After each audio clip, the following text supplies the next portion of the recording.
tokoh politik di Kuala Lumpur membuat satu kenyataan. Namanya Anwar Ibrahim. Siapa yang kenal?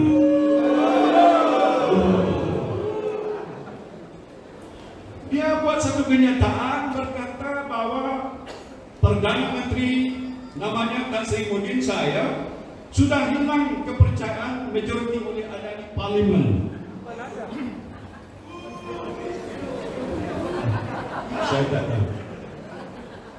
Dia buat kenyataan, tapi bila media ada bertanya dia, siapa yang menyokong dia? Siapa yang telah memberikan dia hak ataupun statutory declaration untuk menyokong dia? Dia tidak jawab. Dia kata tunggu lagi Pak.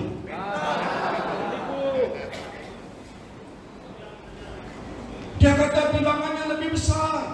Sampai hampir 2/3. Wah, 2/3 itu sudah macam luar biasa.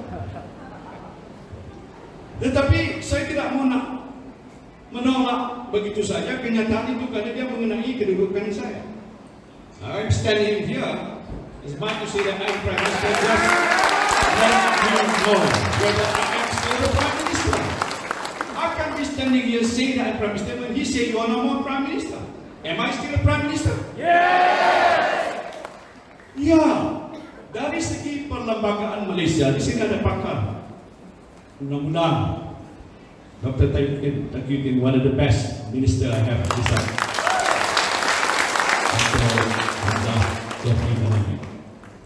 I can consult. He's good in law. He's a lawyer by profession. Jeffrey, are you a lawyer? Also, so we have a lot of lawyers around. Karena dalam perlembagaan saya kata, ya, dia kata artikel 43(4).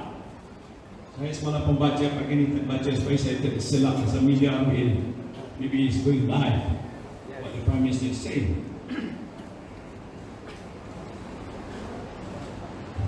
Oh, tak saya cakap bahasa Malaysia saja. Saya nak tunjuk saya faham juga bahasa Inggeris.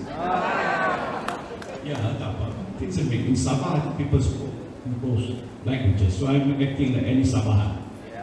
Anyway, it's okay.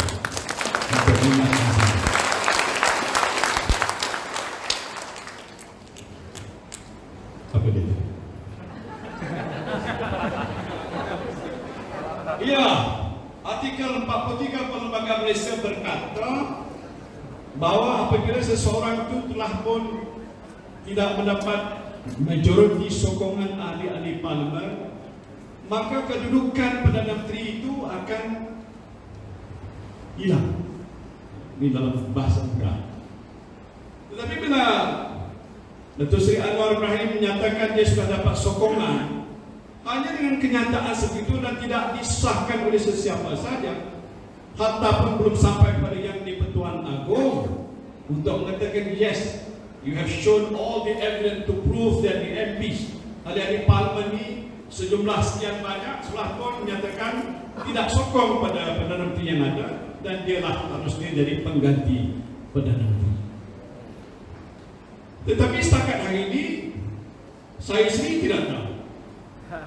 Secara zahirnya kenyataan itu mungkin betul, mungkin tidak. Sementara kenyataan itu sudah dikeluarkan, ada juga yang mengatakan no. Contohnya sahabat saya di Sarawak, antara pendukung kuat adalah parti JPS Sarawak yang menyokong Pakatan Malaysia. Mungkin Anwar kata tak masuk JPS. Saya tidak tahu.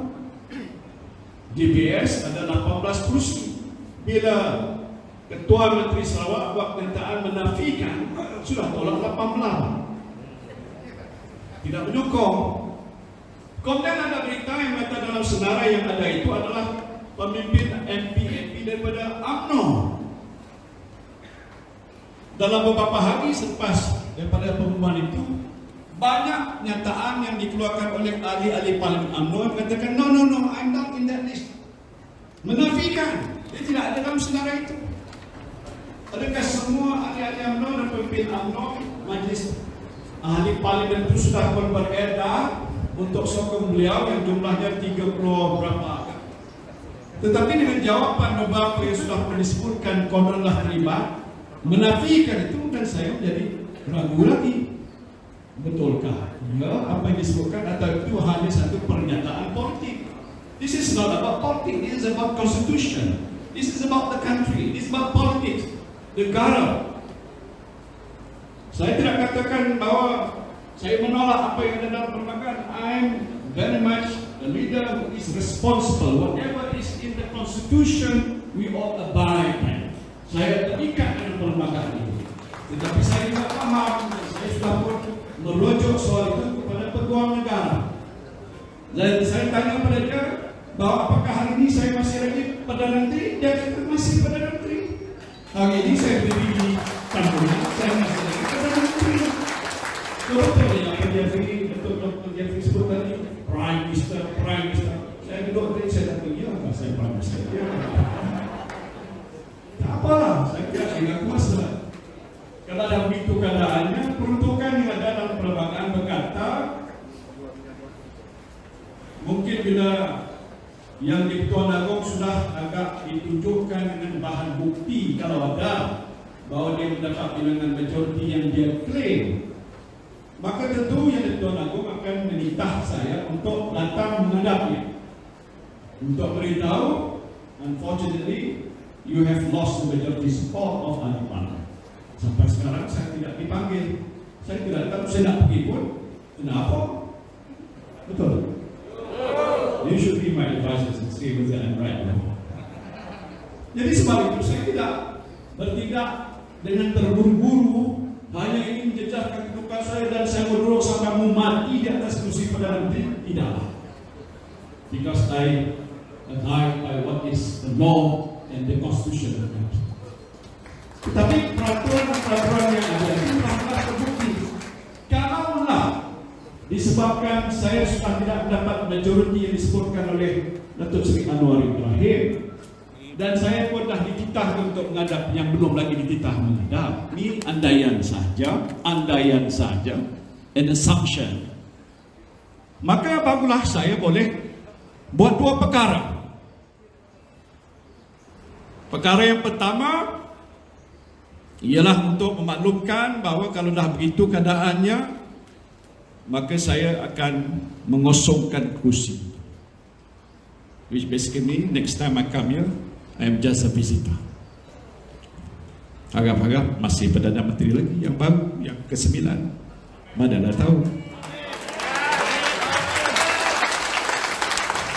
Kalaulah begitu keadaannya, maka itu satu daripada apa yang diperuntukkan dalam perlembagaan, bahawa saya tidak lagi berada di situ sebagai Perdana Menteri dan saya serah surat untuk letak jawatan sebagai Perdana Menteri. Kalau Agong terima, maka kosong jawatan itu maka akan diisi. Atau ada perkara yang kedua. Kalau saya fikirkan keadaan situasi yang ada di negara kita begitu rupa, bukan kerana saya nak kekal sebagai Perdana Menteri, tetapi ikut peruntukan dalam perlembagaan, maka saya akan kata pada yang di-Pertuan Agong, tuanku, bahawa ikut situasi dan pandangan Parti ingin nak mengesyorkan pada bawah diri tuanku untuk parlimen ini dibubarkan. Dan kalau yang di-Pertuan Agong berkenan, which means the Agong consent untuk membubarkan, maka Parlimen Malaysia akan terbubar. Kalau terbubar, Anwar Ibrahim jadi Perdana Menteri yang menunggu sajalah. Saya tak nak mengecil-kecilkan orang, ya. Jadi disebabkan begitu, this is what is provided in the Constitution, and I'm acting in accordance with the Constitution. So I am still constitutionally a Prime Minister.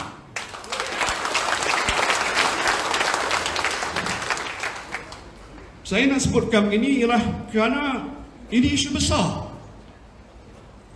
Ya, saya dalam kesibukan menguruskan soal COVID, belum selesai lagi. Kita sedang bertungkus rumah bagaimana nak memulihkan ekonomi baru bermula. Saya tidak kata that Datuk Seri Anwar is not aware of the situation. But I'm not praising him for power. I thought what is important, apa yang penting waktu saya berada di kursi itu ialah untuk menguruskan soal negara sebaik-baik yang saya boleh. Ya, kalau dah di atas Allah berkata, hari ini sajalah kamu jadi Perdana Menteri, maka hari ini sajalah saya jadi Perdana Menteri. I trust and believe in God. I think many of you here also, Muslims and Christians and whatever religion have, believe in God. You design something but God makes that decision. Allah menentukan segala-galanya. Betul?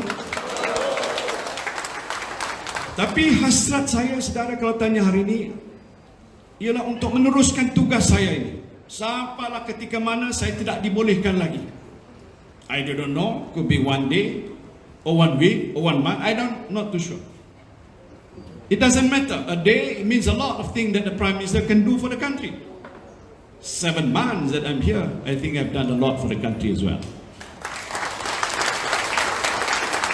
Saya hari ini bukan nak membangga diri, kerana saya fikir coming to Dr. Jeffrey's place could be the occasion on a Friday, which is a holy day, not to show the Good Friday, hari Jumaat yang memang hari yang mulia, untuk saya sebutkan ini dalam perkataan yang betul, jangan silap, kerana ini disebarkan ke seluruh Malaysia dan dunia. Apa yang saya sebutkan begini, kerana ada orang bertanya, so instead of saya menjawab pada pertanyaan mereka, elok saya jelaskan. Baik, itu proses, dan saya ada penasihat undang-undang, saya ada peguam negara, saya akan patuh 100% apa yang mereka akan putuskan dan nasihat saya untuk saya lakukan, supaya proses peralihan ataupun proses apa sekalipun akan dilakukan mengikut perlembagaan Malaysia.